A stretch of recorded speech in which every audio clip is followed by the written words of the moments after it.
Welcome back. Today we're working on the lower leg. The lower leg I love to warm with some nice effleurage. And of course it lends itself, these muscles, beautifully to some petrissage. So 2 of the fundamental 5 strokes, effleurage, petrissage, and friction are probably the 3 of the 5 I use the most, the other 2 being vibration and deportment. In the legs, the lower leg, all the muscles run longitudinally. So it's very easy to determine, for the most part, which muscle you're on and to palpate the muscles. And it's also, so we're going to check all of these gastrocs, soleus, fibularis, tibialis, anterior, eventually posterior.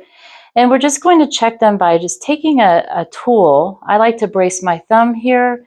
I can brace the thumb this way, but you won't be able to see what I'm doing. But this tool, the broad part of my thumb becomes the tool, and I can just rest my weight right onto it. And stroke always from joint to joint, especially in the legs when the muscles are so nice and long and they run from joint to joint. So you want your strokes to always be complete. So just coming in and assessing. I'm trying to assess the tissue, kind of stripping, doing some nice deeper strokes. And I'm moving from the medial to the lateral side. You can go either way. It doesn't make any difference. And now I'm noticing, and this, I'm going to go back and repeat this strip because I felt some congestion starting right about here. So it just gets to feeling a little bit speed bumpy, not so smooth.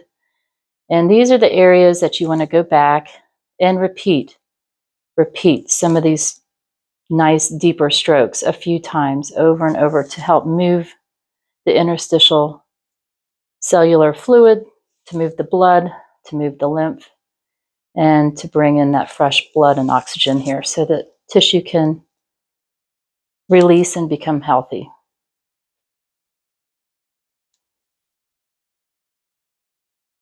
We've got a double-handed petrissage technique, which I love.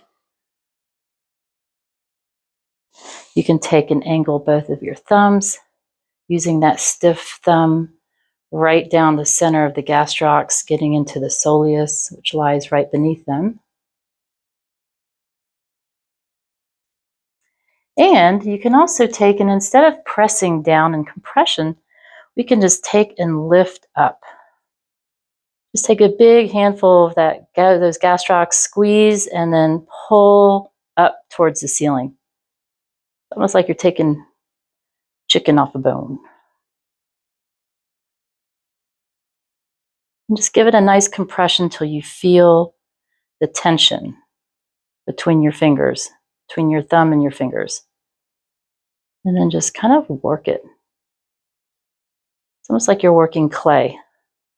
You need to be patient, and you need to just wait for the releases, wait for the tissue to soften.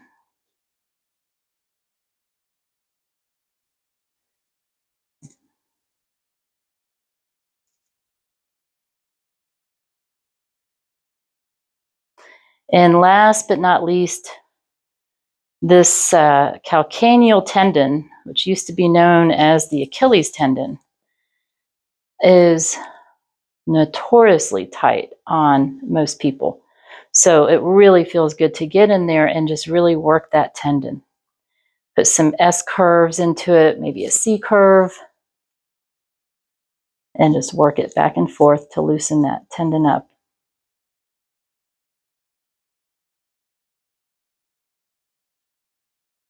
And then you always want to broaden your strokes back out after you have done some detail work.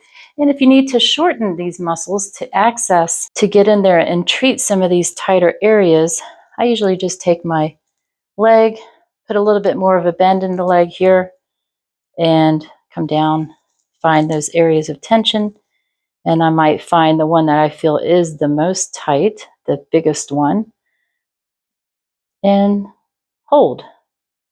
Just put some direct sustained compression on there, maybe a little bit of tiny friction. And I'm holding this in a position of ease, positional release. You want to find the tender point, shorten the muscle, and then hold the direct sustained compression. 20 to 30 seconds at least, and you should start to feel a difference in the tissue.